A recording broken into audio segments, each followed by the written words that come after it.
Kung sino po ang gustong mabautismuhan sa oras na ito? Taas ang kamay.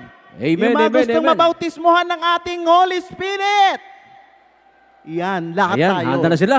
Kaya tawagin na natin ating kapatid na magbabahagi sa gabi ito. Ayan, ang ating fifth talk ay magmumula po sa ating kapatid, Brother Medeng Cabillo. At ang Purihin ang Diyos. Ang topic po ay Baptism and the Holy Spirit. Glory to God. Glory to God, purihin ang Panginoon. Isa munang mainam na palakpak sa Diyos na buhay. Okay, mga kapatid, basahin po natin, sabi sa Acts chapter 1 verse 8, "But you will receive power when the Holy Spirit comes on you, and you will be my witnesses in Jerusalem, in all Judea and Samaria, and to the ends of the earth.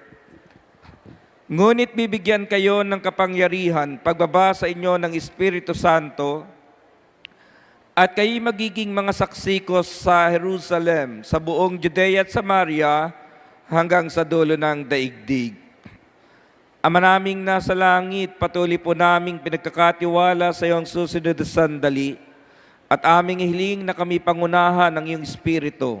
Pagpalain ang iyong salita ng aming puso, at maranasan po namin sa oras na ito ang kapuspusan ng iyong Espiritu sa aming buhay, Ama, sa pangalan ni Jesus, sa ngalan ng Ama, ng Anak, ng Espiritu Santo. Amen. Glory to God. Gaya po ng sinabi natin mga kapatid, ito po yung final topic sa ating Live in the Spirit Seminar. Napakinggan po natin ang God's Love, Salvation, New Life, Receiving God's Gift, at ngayon po ay Baptism in the Holy Spirit. Gaano po ba kaimportante mga kapatid na maranasan po natin ang kapuspusan ng Espiritu Santo? Saklat po ng lumang tipan, nangako ang Diyos sa atin na hindi tayo iiwan, hindi tayo pababayaan. Sa panahon ng bagong tipan, nangako rin ng Panginoong Hesus na hindi tayo iiwan, hindi tayo pababayaan. At paano po nagaganap sa ating buhay sa oras na ito ang pangakong iyan ng Diyos? Samantalang ang Panginoon ay nakaluklok sa trono ng Diyos sa kanan ng Ama.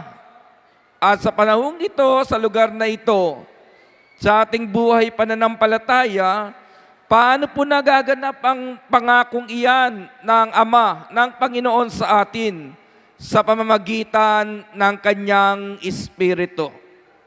Sa Old Testament, mga kapatid, ibinibigay po ang Espiritu ng Diyos sa mga taong tinatangi at pinipili ng Diyos gaya ng mga propeta at mga hari. Pero pagdating po sa New Testament, ayon kay Propeta Joel, ibubuhos ng Diyos ang Kanyang Espiritu sa lahat ng tao. Kaya sa panahon natin ngayon, mga kapatid, simple na mamamayan ng bansang Pilipinas, manalig tayo sa Diyos, sasaatin ang Espiritu ng Panginoon, at saan man tayo pumaroon, tiyak yun, mararanasan po natin ang Kanyang pangako na hindi tayo iiwan at pababayaan ng Diyos. Nakikinig po ba kayo? Ang isa pang trabaho po ng Espiritu ng Diyos sa ating buhay, siya po ay comforter. O ang ibig sabihin, mga kapatid, tagapag-aliw ng ating buhay. Yan po ang isa sa kailangan natin sa buhay na ito. Sa dami ng problema ang ating pinagdaraanan, sa dami ng intindihing dumarating sa ating buhay, sa dami ng pananagutan na nangyayari sa atin, mga kapatid, kung wala po tayong mga aliw, mawawalan tayo ng pag-asa. Kung wala pong magbibigay sa atin ng kasiyahan, ng kagalakan, ng inspirasyon sa buhay na ito, mawawalan po tayo ng pag-asa. Pero salamat po sa Diyos, ibinigay niya sa atin ang Kanyang Espiritu. At sa pamamagitan ng Espiritu ng Panginoon, anuman ang sitwasyon na mayroon tayo ngayon, inaaliw tayo ng Diyos. Kaya po, mga kapatid, kahit sinasabi nila na ang Pilipinas daw ay third world country, hindi po tayo nawawalan ng pag-asa. At lagi pong sinasabi sa atin ng ating servant leader, ang mga anak ni El Shaddai, ibang-iba kaysa iba. Ano ang dahilan, mga kapatid? Dahil sa Espiritu ng Diyos. Ngayon po, nais kong ihatid sa inyong puso ang ilang benefits of being filled with the Holy Spirit. O sa ating sariling wika, mga kapatid, pakinabang, benepisyo, kapag tayo ay napuspos ng Espiritu Santo. Sabi po sa aking binasa sa Acts chapter 1 verse 8, nagbibigay ito ng spiritual empowerment. Nagbibigay ng spiritual empowerment. Sa pamamagitan po ng gawain ng Panginoon, na ibinuhos niya ang kanyang espiritu, pinatatatag ang ating buhay spiritual. Kaya kahit marami tayong problema, mga kapatid, kaya nating harapin dahil sa loob ng ating kalooban, pinatatag tayo ng Panginoon. Nang nasa Israel po ako, sabi ng isang sister sa akin, Brother Medeng, sa pakikinig ng salita ng Diyos at sa kilos ng kanyang espiritu, diyan ako humuhugot ng lakas. Literal po na mabigat yung trabaho ng sister, caregiver. Mabigat yung Israelitang kanyang inaalagaan. At ang sabi niya, yung aking mga mahal sa buhay sa Pilipinas, medyo pasakit pa ng aking kalooban. Kapag hindi ako nakapagdala ng remittance sa takdang panahon, sinusumbatan pa nila ako, samantalang sa akin lamang sila patuloy na umaasa.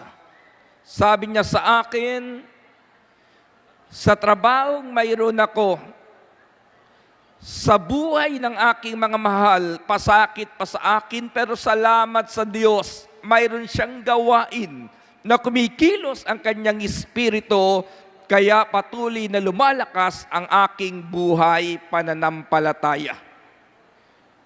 Amen. Ikalawang bagay na inihahatid po, mga kapatid, ng Espiritu ng Diyos, yung salitang transformation of character. Sabi ng Galatians chapter 5 verse 22, subalit ang bunga ng Espiritu ay pag-ibig, kagalakan, kapayapaan, katyagaan, kabaitan, kabutihan, katapatan, kainahunan at pagpipigil sa sarili.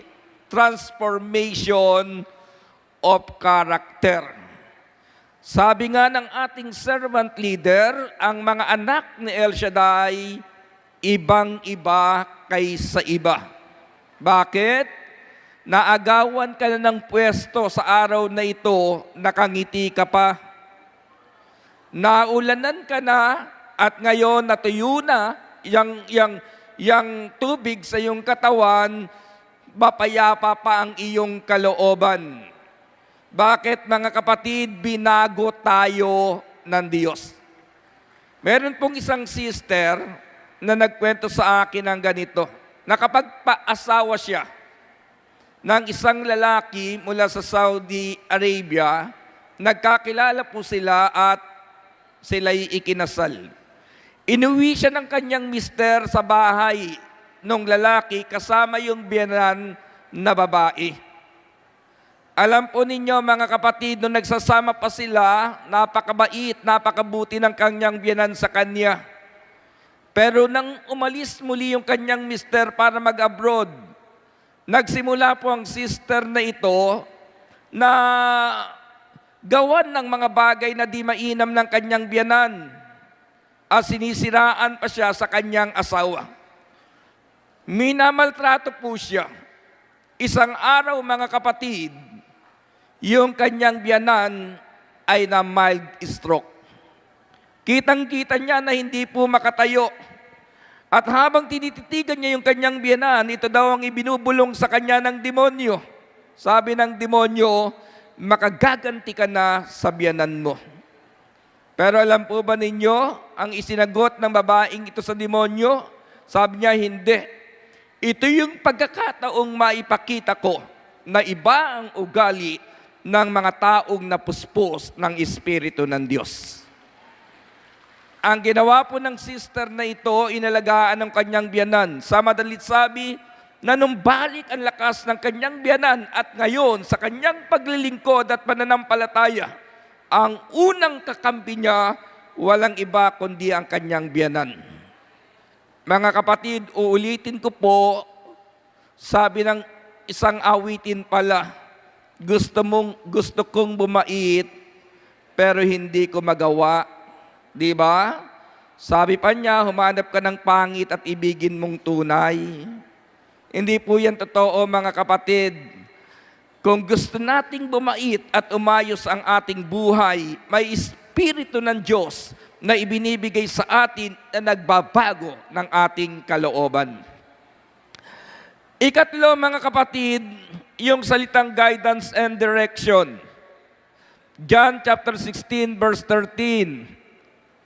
Pagdating ng Espiritu ng katotohanan, tutulungan niya kayo pang maunawaan ninyo ang buong katotohanan, sapagkat magsasalita siya hindi sa ganang kanyang sarili. Sasabihin niya sa inyo ang kanyang narinig at ipapahayag ang mga bagay na darating. Ang Espiritu ng Diyos ang gumagabay sa ating buhay at naghahatid sa atin sa tamang direksyon. Ano ang direksyon, mga kapatid?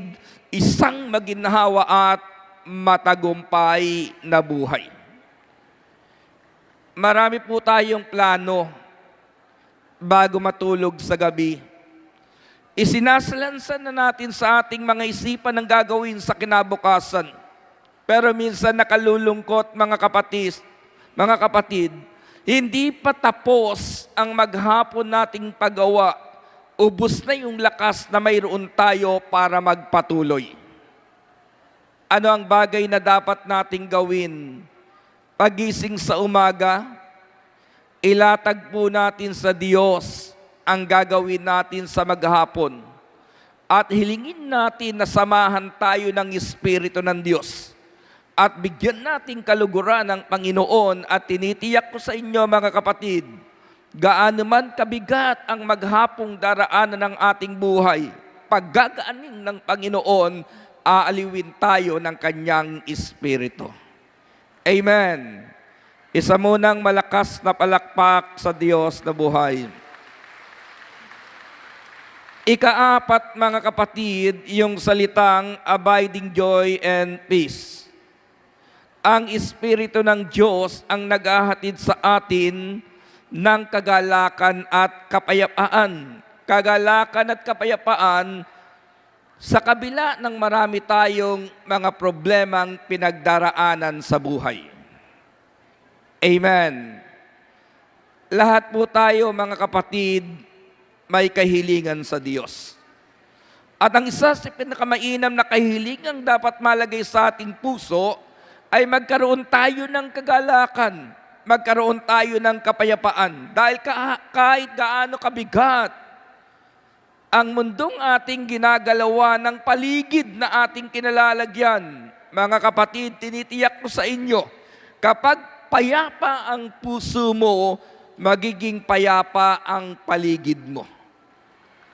At kapag payapa ang paligid mo, mga kapatid, mararamdaman mo na masarap mabuhay sa mundong ito sa kabila ng marami kang intindihin at pananagutan. Mainam po sa isang tao, ito madalas kong prayer, mga kapatid, sa umaga, bago po ako lumabas ng kwarto at magsimula ng gampaning ipinagkakatiwala ng Diyos, ito yung simpleng prayer ko: Lord, bigyan mo ako ng mainam na kondisyon ng katawan, isang malinis na isipan, isang inspiradong puso sa kabila ng mabigat na sitwasyon, at isang kagalakan na hindi kayang ibigay ng mga bagay sa mundong ito. Napakinggan nyo, mga kapatid, mainam na kondisyon ng katawan, malinis na isipan, inspiradong puso at kagalakan na hindi kayang ibigay ng mundong ito, pero kayang ibigay ng Diyos sa pamamagitan ng Kanyang Espiritu. Kaya tinitiyak ko sa inyo mga kapatid, ang kainaman kapag tayo napuspos ng Espiritu ng Diyos sa bawat akbang ng ating buhay, kasama natin ang galak at kapayapaang galing kay El Shaddai. Amen. Ikalima, mga kapatid, inner strength upang maharap natin ang testing and trials ng buhay. Sabi ng Hebrews chapter 4 verse 14 and 15, magpakatatag tayo sa ating pananampalataya.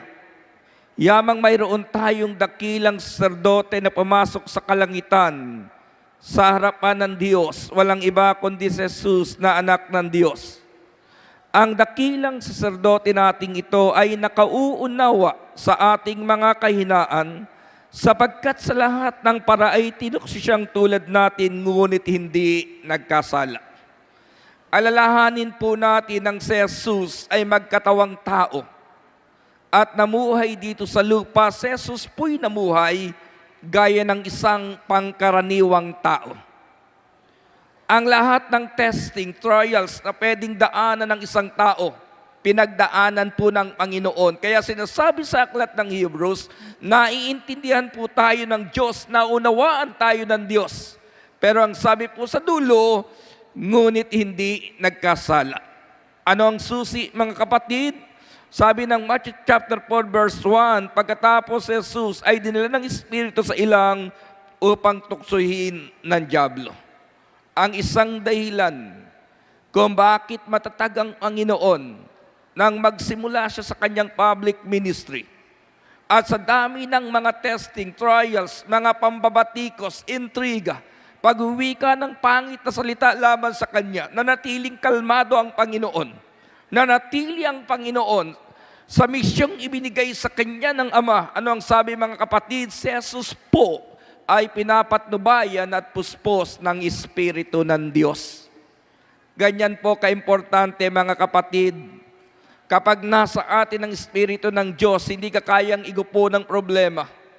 Hindi ka kayang ibagsak ng mga alalahanin ng buhay. Kahit susun-suso ng problemang pagdaraanan mo, mananatili pa rin sa iyong puso na may Diyos na nag-aaliw sa iyo at nagbibigay ng pag-asa. Mayroon tayong tinatawag na inner strength. Alam po ba nyo sa gawaing ito, bakit tayo pinatatag ng Panginoon? Bakit tayo inabot ng 41 years, mga kapatid, yung salitang inner strength? Minsan may nagtatanong sa akin, Brad, ano kayang mainam sa overnight ng anniversary? Mainit o umuulan? Sabi ko, mainam kapag lagi nating kasama ang Diyos.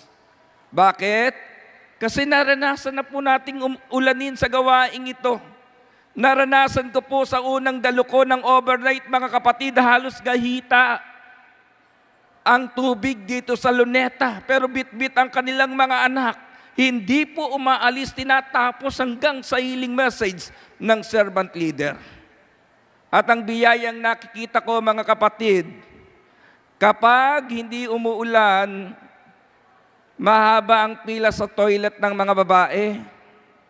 Pero kapag buhos malakas ang ulan, walang pila sa toilet. Aywan ko lang kung bakit, mga kapatid, pero naniniwala tayo. Kapag kasama natin ang Diyos, may lakas sa loob na ibinibigay ng Panginoon para maging matatag tayong harapin anumang testing ng buhay na pagdaanan natin. Ika-6, mga kapatid, conviction to live in a holy life. Conviction to live in a holy life. Di ba? Hindi po natin kayang baguhin ang ating sarili. Dami natin New Year's resolution noon. Dami nating ginawang paraan para magbago yung ating sarili. Yung tiyuhin ko, yung kanyang anak, inilubog na sa drum. At iniahon. Pero sabi pa rin ng kanyang anak, sirena pa rin daw siya. Pero na makapakinig ng salita ng Diyos, Makadalon Life in the Spirit Seminar, binago po yung pinsan ko. Ngayon may asawa na at may matatag na pamilya. Di natin kayang baguhin ang ating sarili. Pero binibigyan tayo ng conviction ng Espiritu ng Diyos, mga kapatid, upang tayo po ay lumakad ayon sa katwiran ng Panginoon. At ang ikapito, mga kapatid sa Panginoon, ito po yung ilan lamang sa benepisyo ng kapuspusan ng Espiritu ng Diyos, spiritual empowerment, transformation of character, guidance and direction, abiding joy and peace, inner strength to face testing and trials, conviction to live in a holy life, and spiritual knowledge with gifts. Spiritual knowledge with gifts. Binibigyan tayo ng karunungan ng Panginoon. Binibigyan tayo ng regalo ng Diyos. At kapag binigyan tayo ng regalo ng Diyos, mga kapatid, na galing sa Kanya, ramdam na ramdam natin ang kilos ng kapangyarihan ng Diyos sa ating buhay. Gusto ba ninyong maranasan ang kapuspusan ng Espiritu ng Diyos? Hello? Gising pa ba kayo? Gusto ba ninyong maranasan ang kapuspusan ng Espiritu ng Diyos? Sa Aklat ng Gawa, Kabanata 8, meron pong isang lalaki na pangalan ay Simon, isang magikero, na ang lalaking ito ay naakit sa pakinig ng salita ng Diyos na ang preacher ng panahong iyon sa Samaria, walang iba kundi si Felipe. Ang mga tao sa lugar ng Samaria ay nabautismohan sa pangalan ni Jesus. Subalit hindi pa sila nababautismohan ng Espiritu Santo, kaya pong ginawa nila Felipe, ipinatawag sila Pedro, ang mga preachers mula sa Jerusalem, upang mag-conduct ng Life in the Spirit seminar sa lugar po ng Samaria. At si Simon, na naging alalay nitong si Felipe, kitang-kita niya, samantalang pinapatungan nila Pedro ng kanilang mga kamay ang mga taong naroon, tumanggap po ng Espiritu Santo. Nang matapos na yung gawain, ang sabi dito, mga kapatid, ay kinausap ni Simon itong si Pedro. Sabi niya dito sa Acts chapter 8 verse 19, bigyan po ninyo ko ng kapangyarihang ito, upang sino mang patungan ko ng kamay ay tumanggap din ng Espiritu Santo, wika niya. Sinagot siya ni Pedro, pakinig po kayo.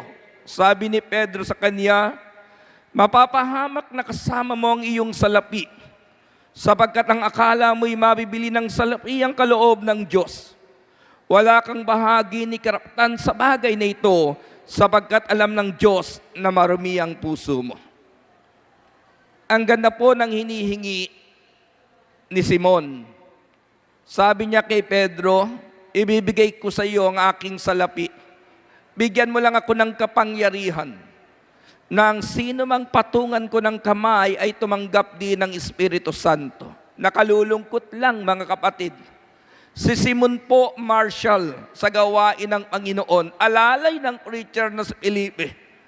Lagi doon sa gawain sa lugar ng Samaria, pero ang nakalulungkot si Simon, hindi pa binababaan ng Espiritu Santo.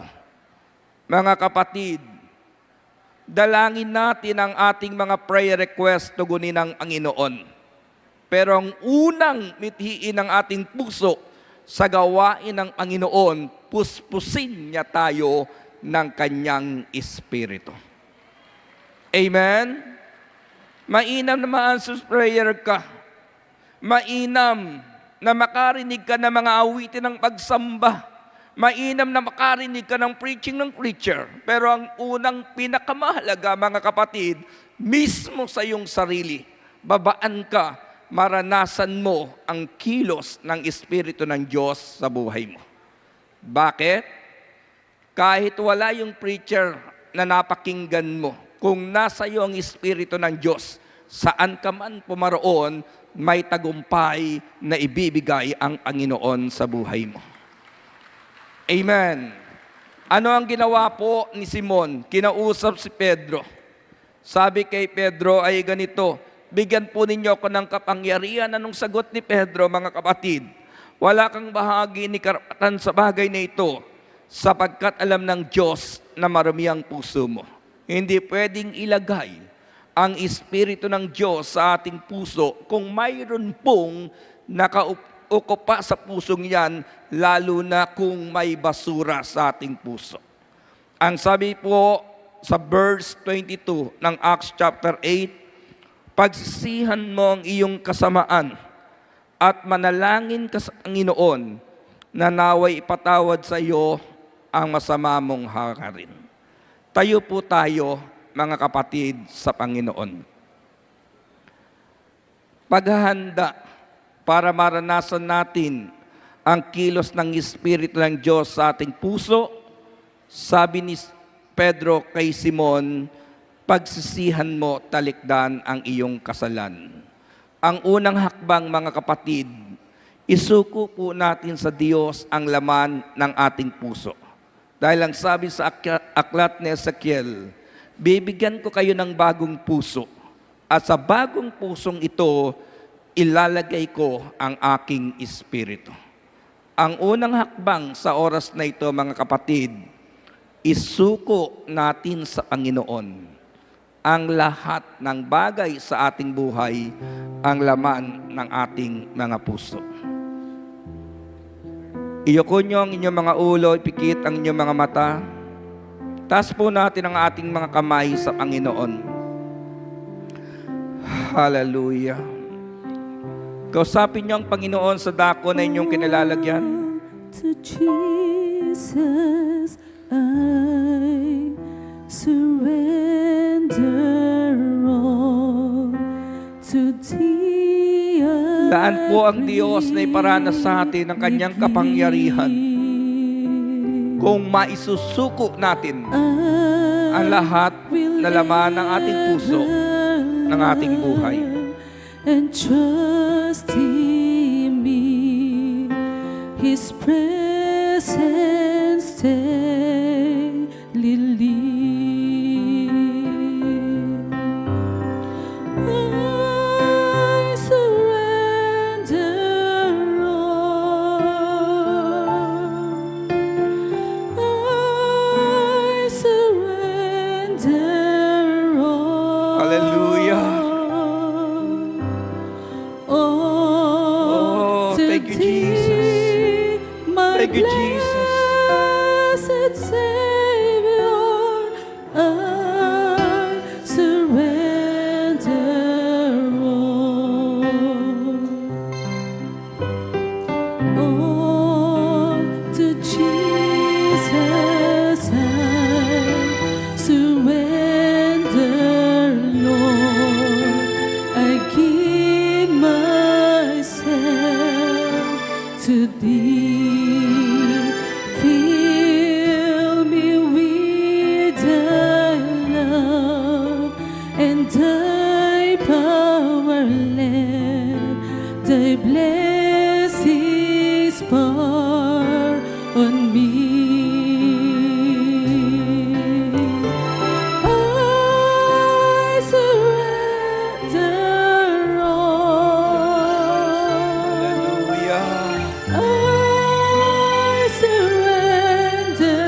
like thine can peace afford. I need thee, oh, I need thee.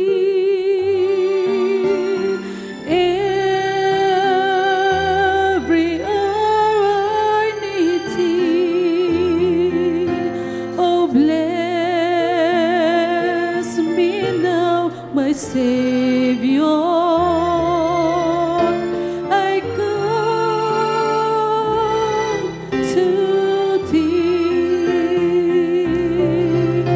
I need thee, oh, I need thee. Every hour I need thee. Oh, bless me now, my Savior. I come to thee. Sumunod po kayo sa isang maikling panalangin. Sabihin po natin, Ama naming nasa langit, isinusuko ko sa iyo ang aking buhay ngayon at inihiling ko po na linisin ang aking puso upang tanggapin ko ang Espiritu na galing sa iyo. Ama, sa oras na ito, hinihiling ko po ang kapuspusan ng iyong Espiritu sa aking buhay, sa aking puso. Taas po natin ang ating mga kamay at sa oras na ito, hilingin po natin na maranasan natin ang kilos ng kanyang Espiritu. Come, Holy Spirit, right now. Hallelujah. Oh, thank you, Jesus. Thank you, Holy Spirit. We bless your name, Lord. Thank you, Jesus. Sige po, sa inyong kinatatayuan ngayon, personal niyong hilingin sa Diyos na maranasan ninyo ang kanyang Espiritu sa inyong buhay. Go ahead, my dear. Patuloy nating hilingin sa Panginoon. Oh, hallelujah. Hallelujah. Thank you, Jesus.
Ama naming nasa langit, sa oras na ito, buong suko kami sa iyo at patuloy naming hinihiling na sa sandaling ito, patuloy naming maranasan ang kapuspusan ng Espiritu at maranasan ang biyaya ng kagalakan samantalang hinihintay namin ang healing message na manggaling sa iyo mula sa bibig ng aming servant leader.